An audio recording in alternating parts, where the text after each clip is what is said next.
What is up, guys? It is DMG here, and today we are going to be looking at the instructions of the 4-3-2-1 formation, something that's actually very attacking, and if you're down late you can use it, or if you're just generally very good at defending you can use it there as well. So I was actually struggling with a team that I was using on stream, but then a viewer recommended this formation to me, and from there I kind of changed some tactics around, played some more games both in FUT Champs and Division 1 Rivals, and from there I kind of not necessarily perfected it, but kind of tweaked it up to the point where it's very, very good depending on the way you want to use it, and if you are very good again at defending and you need some help attacking. So like I said, this is the instructions video for the 4-3-2-1, but starting with the tactics themselves, as I say with all of my formation and instructions videos, you have to make sure that when you're starting out with tactics, that one, you want to make sure that they're balanced so that you can kind of get a feel for the team and the formation and where people are going to be, and two, this is something that you guys generally have to decide for yourselves. Now, when it comes to the defensive style, I do think you could probably get away with pressure on heavy touch or press after possession loss. The reason being is because you're actually going to have a lot of players in your opponent's half. And so when you have a lot of players in that area, you can actually press very, very well. So again, you could probably get away with that. If not, again, maybe just start off on balance and take it from there. So as I do with all instructions videos, I tell you guys what I would recommend for the instructions, but then I would also recommend the types of players in those positions, which is very important specifically in this formation. So starting off with the center backs, everything here is just going to be default. We don't have to change anything at all, nothing for interceptions or attacking support.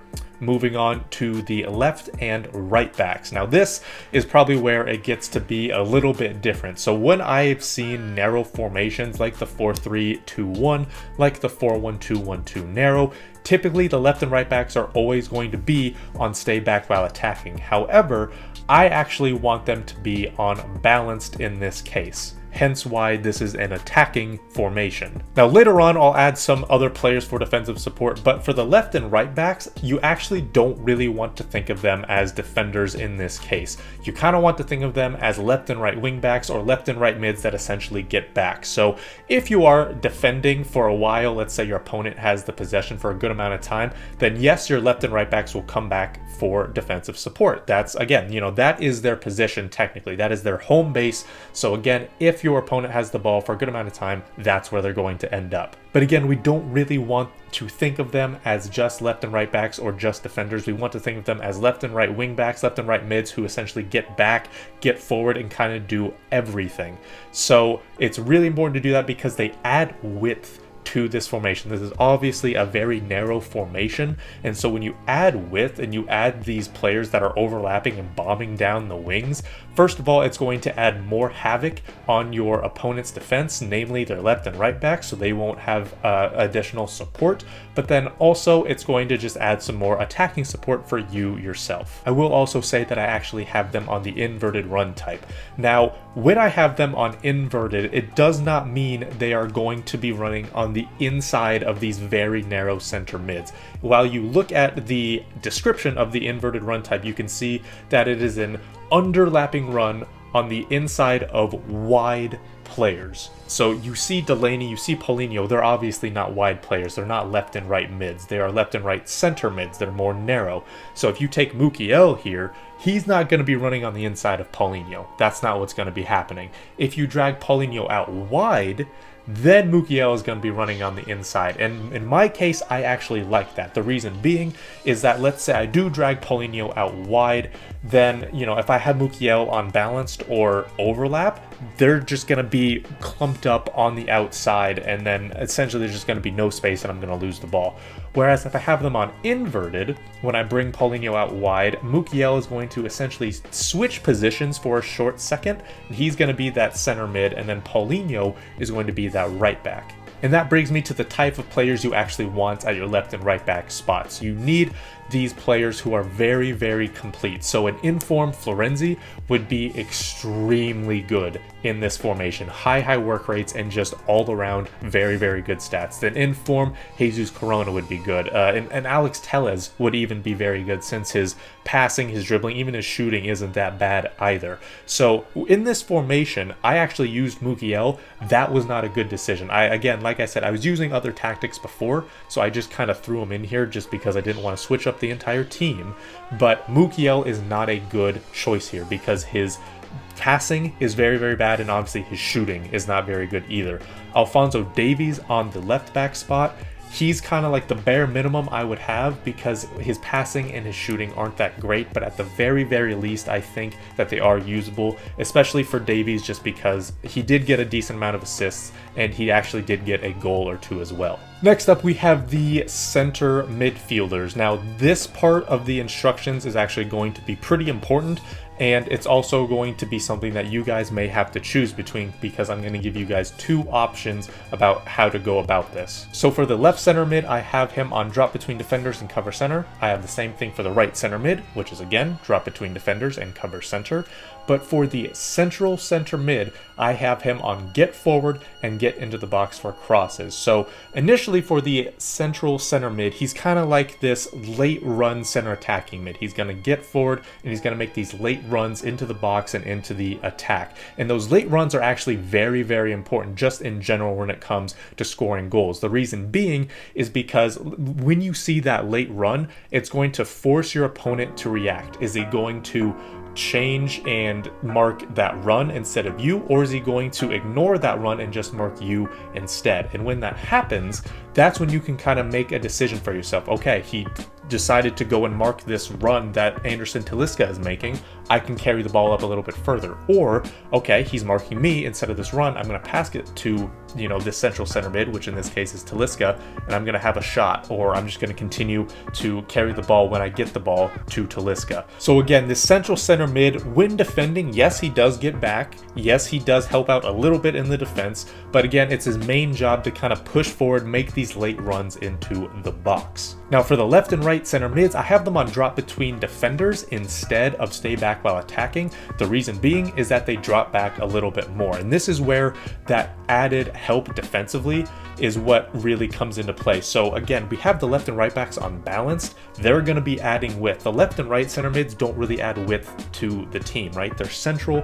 They're just going to be in that middle of the park area. So when I have them on drop between defenders, they're going to drop back and not essentially go into play left back or right back.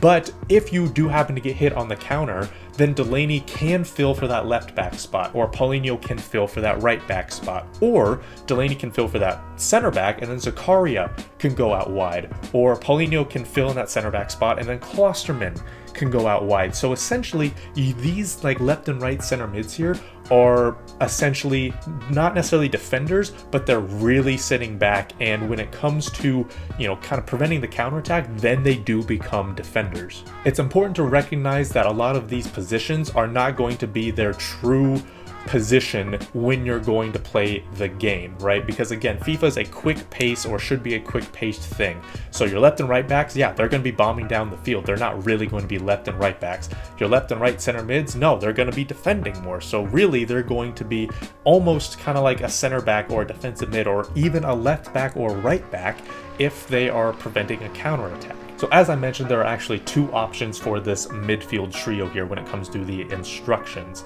This first set is what I do. This is personally what I do because when it comes to the attack, I'm not really good when there's a lot of attackers in the box, surprisingly. The reason being is that when there's a lot of attackers and a lot of options, I tend to get overwhelmed, and then I don't really know where to pass the ball. I could be focusing on just one player and then miss a run over here, or I could just be looking at everything and trying to take everything in and then miss a run somewhere else. So for me, less is more when it comes to the attack. I know everyone is going to be different and everyone is going to have different strengths and weaknesses. So for me, like I said, this is what I do because again, less is more in the attack. I have those three attackers and then the central center mid who makes those late runs in. If you're someone who really likes a lot of attackers and is very good defensively, then what I would do is have this central center mid on drop between defenders, and obviously don't have them on get in the box for crosses, and then the left and right center mids on balanced attack. The reason being is because then that central center mid drops between these two center backs here, and then you essentially have a 3 at the back formation, and you have those 3 players. So if you do this type of instruction tactic right here, where you have the central center mid on drop between defenders, then this trio of the central center mid, the right center back, and the left center back, those are your defenders. That is the base of your defense there. And then obviously you also have more attacking options with the left and right center mid, the left and right back, and then these 3 attackers up front. But again, this is something that you guys have to decide between. This is something that you guys need to choose because it's dependent on what you guys are good at or what you're not very good at. Again, for me, I get too overwhelmed when there's too many players in the box. So for me, I want to have my left and right center mid on drop between defenders because that's just easier for me and it just adds a little bit more to my attack. So depending on what instruction set you do, you just need some more attacking players or some more defensive players depending on where you are. So for me, Delaney and Paulinho, they're more defensive. That's perfect for the left and right center mid. Talisca, he's more attacking. He has high-low work rates. That's perfect for that central center mid because he's going to get forward. So if you switch the tactics and you do that central center mid on drop between defenders, then Delaney would be in that center there and he would drop back. So again, it's just dependent on what instructions you do for the types of players that you use in these spots. Lastly, we have our 3 attackers. And again, these are essentially just going to be kind of all strikers.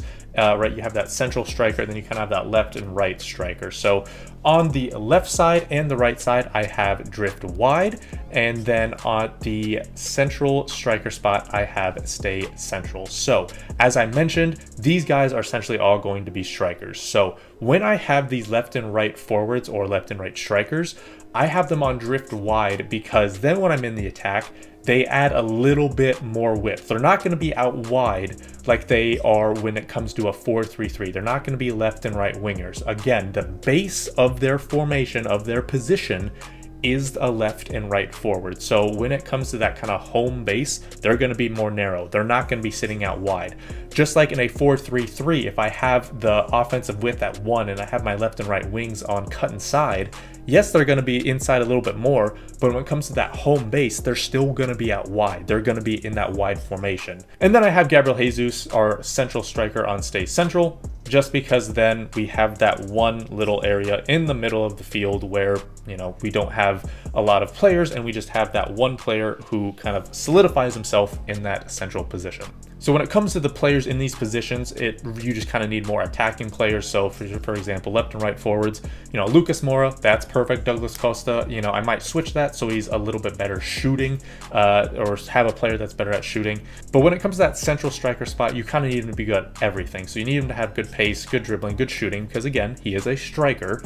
But with Talisca making that run through that middle, he also has to distribute. So what I noticed actually is in my last few games is that Gabriel Jesus got a goal here and there, but the main goal scorers was actually Talisca, Lucas Moura, and Douglas Costa, while the main distributor was Gabriel Jesus. So honestly, even if you have like a Cam in that position, I think that would actually not be that good, not be that bad, as long as that central attacking mid can shoot. So that is going to do it for this video, guys. If you do have any questions over it, let me know and I will try to help you guys out in the comments.